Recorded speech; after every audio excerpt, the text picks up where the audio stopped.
welcome back to Talk of the Town. We have a great show today with a special guest, a good friend of mine, and a person that, well, let me start over again. We're going back to the series Behind the Faces of Milton. And I hope you've got to meet some people that you may have known a little bit about but weren't sure, and just learn a little bit more about them over the last few months. Today we have Patricia Ostrem. Welcome, Patricia. Thank you, Brian. Happy to be here. Well, good. Well, Patricia is, I got to know Patricia because she's in charge of the strings at the Milton Public Schools. I also met her through our church, and we've become friends. And Patricia's just a remarkable woman, and she's done some incredible things with the kids in the schools. My daughter plays the viola, and you know, I grew up, we had no interest in strings. And I grew up in Weymouth. I mean, I was in band. I don't remember anyone taking a stringed instrument. They maybe didn't have a strings program. I don't think they did. And I had no interest in strings. If I thought that was,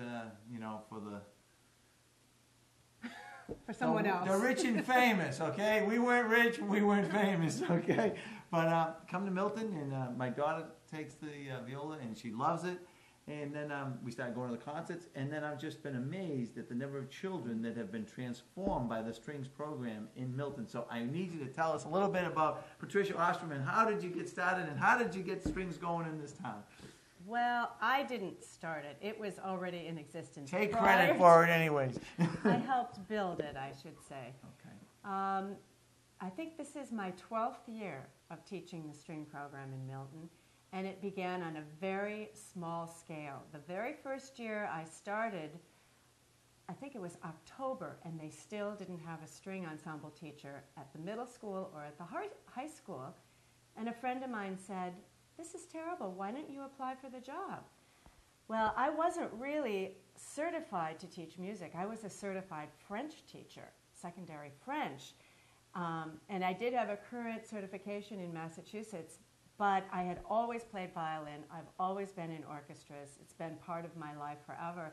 So I called Dr. Burdett, who is head of the music department, and I said, "You may think I'm crazy, but I'm interested in doing this job." And she said, "You're hired." Just like that, because they were having such a hard time finding somebody. Yeah. So it began on a very small scale and has grown over the years to a pretty successful program. Well, because my child's involved, I'm more aware, but some of the folks at home, don't have children in the Milton Public Schools, and they might not even be aware of all the great things that are going on. How many children are in strings in the Milton Public Schools right now? I mean, we just had graduating class, yes, but this year, 2007, how many about? Well, I start them in 4th grade, and in my elementary school, there are probably maybe 65 string players across the 4 schools in Milton. Middle school probably has 65, and the high school this year had 45. So it's steadily grown over the years. When I first began, there were only 7 kids at the high school who played in the strings. Wow. And I had to play with them because they only had 1 violin. So it has changed. Wow, well, they sound spectacular. Thank you. Now, Brian. we were fortunate, Patricia and I was one of the chaperones. We went to Gradys. Tell very folks, fun chaperone. You might see the video in a few weeks on TV. But Patricia, tell the folks what Gradys is and the reason for it, and for the taxpayers, let them know who pays for it. Okay. Because I don't want people to get concerned. Right. The Gradys Festival is a wonderful festival that we take all of our middle school students to. It's sort of the carrot in front of their noses to keep these kids really interested. They know that if they work hard and participate in these performance groups, band, chorus, and strings during the year, they then are rewarded by attending this festival in Andover, Massachusetts. It begins early in the morning. They arrive around 8 a.m., and each group performs in front of 2 or 3 judges. They are adjudicated, they are given comments, and at the end of the session, they are awarded their medal, which could be bronze, silver, gold, or platinum in rising order. And we have been doing this festival at the middle school for probably 8, 9 years, maybe even longer than that. So it's been very successful. Following the adjudicated portion, they then get back on the buses and go to Canopy Lake Park for the remainder of the day, which is really a treat for everybody. They love it. I never knew what they meant. People go, the Greenies Festival. What are they talking about? Yeah, and yeah. so not only the strings are involved, but the chorus and some of the bands. Yes. Yeah, I take all of my string students. The chorus and band only take 2 of their 3 or 4 groups. So not all of them get to go. But over the course of the 3 years at Pierce, most of them get a chance. They usually have an opportunity. Yes, yes. And this year, the 6th grade strings got what kind of a medal? The 6th grade strings, including Brian's daughter on viola, won a gold medal, which was really wonderful for them. And the 7th and 8th grade strings combined won a platinum, which is the highest that you could get, and they were completely thrilled. It was I wonderful. think the judges were a bit astounded at how the quality of the strings program in Milton. I think they were just, by giving the platinum, obviously they were, but I think they made several comments about the size of the program, the music program in Milton, the strings, the band, and the chorus. It was impressive to them that so many of our students were involved in this. And truly, half the school, half of Pierce was gone that day because so many of them were on this festival trip. Right. Yeah. Man, oh man. Yeah. Well, then they go up to Canby Lake. We had a lot of fun there. That was the kids loved that. Absolutely. Now, so let me ask you a question. You play the violin yourself. I do. So you've been playing that your whole life? I started when I was in the 4th grade and played all through high school. Never intended to major in music. I was a French major, like I said before, but I played in, first of all, the Fargo-Moorhead Symphony Orchestra. Excuse me, as you can, that brings us to, where are you from, Patricia? I grew up in Fargo, North Dakota, a wonderful place to be raised. And they had an excellent symphony orchestra. So that was where I got my start. And then after that, I played in the University of Minnesota Orchestra, the College of St. Teresa Orchestra. My husband and I then moved to Rochester, and I played in the Rochester, New York? Minnesota. Oh, Minnesota, okay. Back Midwest. I didn't know there was a Rochester, Minnesota. Yes, Okay. yeah. So I played in that orchestra, and in several orchestras once we moved to Boston. Why did you come to Boston? We came here for my husband's job. He was in the public health service, and they had paid for some of his medical education. He owed them 3 years, and so we chose to come to Boston, always intending to return to Minnesota or North Dakota, and just fell in love with Boston. Nice. This is home, yeah.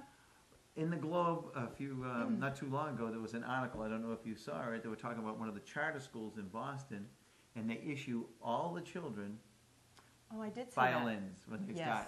And yes. they're saying that they believe it helps the children with their mathematics, because you look at the notes and the 8-quarter notes, 8 notes, 30-seconds, 16ths, whatever. They're talking about, they're learning math by understanding how to read music and play music. Absolutely. There's a very strong correlation between music and math, and also in just brain organizational skills. It's called the Mozart effect. A lot of people believe that if a child listens to Mozart or classical music, it helps them organize themselves and they do better on their exams. I'm not sure how scientific it is, but I do know that the students that I have who are in strings are often the brightest kids in the school. They score very, very well on all of their tests, their standardized tests. I can't attribute it only to the music. They come to me and they're already very bright, accomplished students, but I think it does help. Well, we were talking one day, and I believe that programs like the strings program and many of the programs that we have in the Milton Public Schools helps our town stay together and helps the people in the town support the schools. I believe that more people, more parents, if they believe in the programs, they're more apt to keep their children in our schools versus the competition, because it's a competitive market, the schooling. Right. And then, of course, they fight for those things, and they fight for the funding, and they fight for things that they believe is right. And then I think it builds a stronger community. And I think things like the French program make us unique, so that it's harder to leave the program if you're in the French program, because you're not going to find that in many other institutions. But I would say with the strings program, it's probably hard to find a competing school with a comparable program. Well, it's true that not all towns have a developed string program, and not all private schools do. Milton Academy certainly has a well-developed orchestra, but Thayer Academy and Notre Dame and all these other private schools are just now starting to develop them. So we have had kids who were interested in a private education who have opted to stay in the public schools because they love the band, they love the chorus, or they love the string ensemble, and felt they couldn't get the same experience in these other schools. So you're right. I think it has worked to the benefit of the town. Sure. Yep. You know, you see some communities where they don't have support for the schools. I look at Randolph, and it's going to be tough, you know? Yeah. And so it's a foundation of a town, I believe, a good educational system. And I think we have a quality because of people like you. Well, thank you. And you have anything else you'd like to share with the viewers at home about Patricia Ostrem? Well, I was just going to say that we had a music convention, the MMEA, Massachusetts Music Educators Convention, in Boston in March, and our keynote speaker was Livingston Taylor, the singer. He began his speech to this room full of music educators by saying, "You save lives." He said, "My life was saved by a music teacher." Because there are many students who have a hard time finding their niche in a school system. The schools are big. There are the jocks, there are the intellectuals, and there are also people like the musicians. And these kids find a group that they're comfortable with. It sort of becomes another family or a team to them.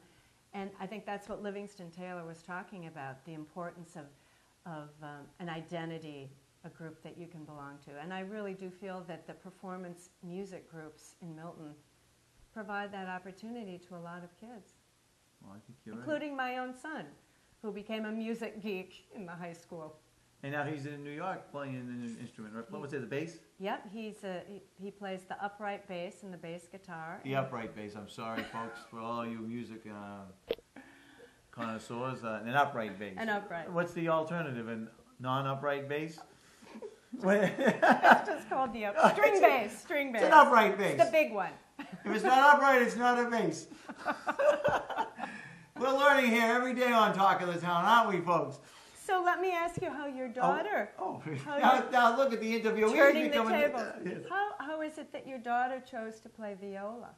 I think the influence came from you, didn't it? From me? I think it came from you that there's a shortage of violas later in school, and so instead of going with violin with her own, she went with the viola, and she enjoys it very much. Oh, that's wonderful. Yeah, we always need more violists. Always. And so she listens to one of the CDs that the high school made a few years ago, and she just loves playing. She had a concert the other day at Cunningham Hall, and so she's having fun. And, excellent. We appreciate that the schools help them become enthusiastic about it. You know. So. Well, all of the music programs are wonderful, and I have such amazing colleagues to work with at the middle school and the high school that it's really an ideal job. We have a good time together, and hopefully the kids have a good time too. Right. It's obvious, so they wouldn't come back. It's true. Because this is something they volunteered to do, and they spend a lot of hours. That's right. In training. Patricia also sings. She's in the Quincy Choral Society, so I believe there's going to be Brandon Grimes that wrote the mass, and we talked to him a few weeks ago. That's going to be played on Comcast soon, and you'll see Patricia singing there. So along with Brian, a musical family. Yes. So, well, we appreciate you coming on Talk of the Town, folks. I hope you enjoyed getting to meet Patricia, and hope to make sure you say hello to her if you see her around town. She's done a great job at the Milton Public Schools in helping our children, and we appreciate it. Thank you so much. Thank you for being on Talk of the Town. I've loved it. Now, folks, don't touch that dial. We got Eileen Marr coming up, the movie reviewer with a special friend she's having on. So we're going to be talking about the Pirates of the Caribbean 3 and some other movies that are out there. So stay tuned. We'll be